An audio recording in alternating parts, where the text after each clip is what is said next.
The little dragon who couldn't roar. Once upon a time, in a faraway kingdom, there lived a little dragon named Ember. Ember was different from the other dragons. While most dragons could breathe fire and roar loudly, Ember could not. No matter how hard he tried, his roars always came out as tiny squeaks. The other dragons would laugh and tease him, saying he would never be a true dragon without a powerful roar. One day, a great challenge was announced in the kingdom. The king's castle was surrounded by a thick, enchanted forest, and the villagers were in need of help. A terrible storm had blown through, and the villagers were afraid that the trees would fall and destroy their homes. The king called upon the dragons to use their strength and mighty roars to break through the forest and clear the way. Ember's heart sank. How could he help when he couldn't even roar? He knew he would be no use in the challenge, so he quietly stayed behind while the other dragons flew off to the forest. But as he watched them leave, Ember remembered something. While he might not have a powerful roar, he had something else that could be just as important: his kindness and determination.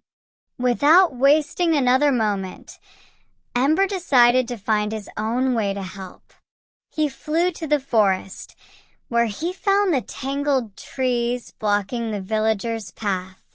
Instead of trying to use force, Ember used his gentle breath to carefully move the branches aside, one by one. As he worked, he noticed that there were small animals trapped under the fallen branches: squirrels, rabbits, and birds.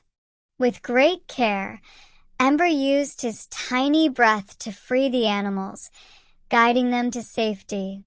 The animals were so grateful and helped Ember by guiding him toward the most dangerous spots in the forest, where the trees were in danger of falling on the village. As Ember carefully moved the trees and freed the animals, he realized that the other dragons, with their loud roars, were only causing chaos, knocking things over and frightening the creatures. They couldn't see the smaller dangers that Ember was able to handle with his gentle and thoughtful ways. By the time the other dragons returned, Ember had cleared a safe path through the forest. The villagers cheered as they could finally return to their homes, and the animals were safe once more. The king himself came to thank Ember. "You may not have a loud roar, little dragon," the king said with a smile, "but you have the biggest heart. It takes true strength to help others the way you did." From that day on, Ember no longer worried about his roar. He knew that he didn't need to be like the other dragons.